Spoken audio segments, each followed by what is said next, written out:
500 என்ன 500 1000% கூட போட்டுக்கோங்க. ஆனா யார் கம்மி விலைக்கு ஆயில் குடுக்காங்களோ அவங்க கிட்ட தான் வாங்குவோம் அப்படின்ற மாரியான ஒரு பதிலடி இந்தியாவினுடைய வெளியுறவுத்துறை அமைச்சகத்தினுடைய ஸ்போக்ஸ் பெர்சன் குடுத்திருக்காரு. அதாவது என்னன்னா, அமெரிக்கால இருக்கக்கூடிய 2 செனட்டர், ஒண்ணு லிண்ட்சி கிரஹாம், ரிச்சர்ட் இவங்க 2 பேரும் சேர்ந்து ஒரு பில் கொண்டு வராங்க. ரஷ்யா கூட யாரெல்லாம் ட்ரேட் பண்ணுதாங்களோ, அதாவது ரஷ்யாவினுடைய அந்த போர் இன்ஜினுக்கு யாரெல்லாம் பணம் குடுக்காங்களோ, அவங்க மேலலாம் 500% வரி போடணும். அமெரிக்கன் மார்க்கெட்டுக்குள்ள வர பொருளுக்கு அப்படின்ற மாரியான ஒரு பில்ல கொண்டு வராங்க. இந்த பில் வந்து அப்ரூவல் ஆகுது. மிகப்பெரிய அளவுல விவாதிக்கப்படுது. அது ஒருவேளை வந்துச்சுன்னா, ட்ரம்ப் ஆல்ரெடி போட்ட 50% வரி இந்தியா மேல அது செல்லும் அப்படின்னு ஆயிரும் லீகலா. அதை எதிர்த்து எந்த அமெரிக்கன் கோர்ட்டுக்கும் போக முடியாது. ஆனா இவங்க 500% வரி போடுவாங்களா அப்படின்னு கேட்டா, அது ஒரு மார்ஜின். அதுக்கு நடுவுல இப்ப நமக்கு 50 போட்டிருக்காங்கல்ல, அதே மாதிரி ஒரு 15% கூட்ட வாய்ப்பு இருக்கு. ஒரு 65, ஒரு 70, 75 அந்த மாதிரி கூட்டினாலுமே அமெரிக்கா ஏன் இந்த மாதிரியான ஒரு ஆயுதத்தை இந்தியா, சைனா, பிரேசிலுக்கு எதிராக கையில் எடுக்காங்க அப்படின்னா, இவங்க மிகப்பெரிய அளவில் ரஷ்யன் ஆயில் வாங்குதாங்க.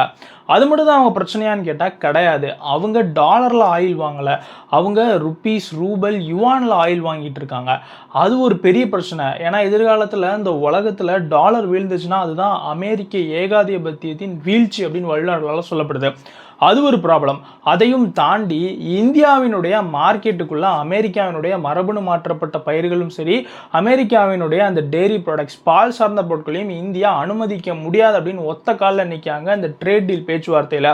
இன்னைக்கு வந்துடும், நாளைக்கு வந்துடும் அப்படின்னு இந்த ட்ரேட் டீலை பற்றி டொனால்ட் ட்ரம்ப் ரொம்ப ஸ்லாகிச்சு பேசிக்கிட்டு இருக்கும்போது, இந்தியா இப்படி முரண்டு புடியா உன்னுடைய அந்த மரபணு மாற்றப்பட்ட பயிரையும் சரி, உன்னுடைய பாலையும் சரி என் மார்க்கெட்டுக்குள்ள அனுமதிக்க முடியாது, அப்படி அனுமதிச்சா இந்திய விவசாயிகள் பாதிக்கப்படுவாங்க அப்படின்றதுல ரொம்ப தெளிவாக இருக்காங்க.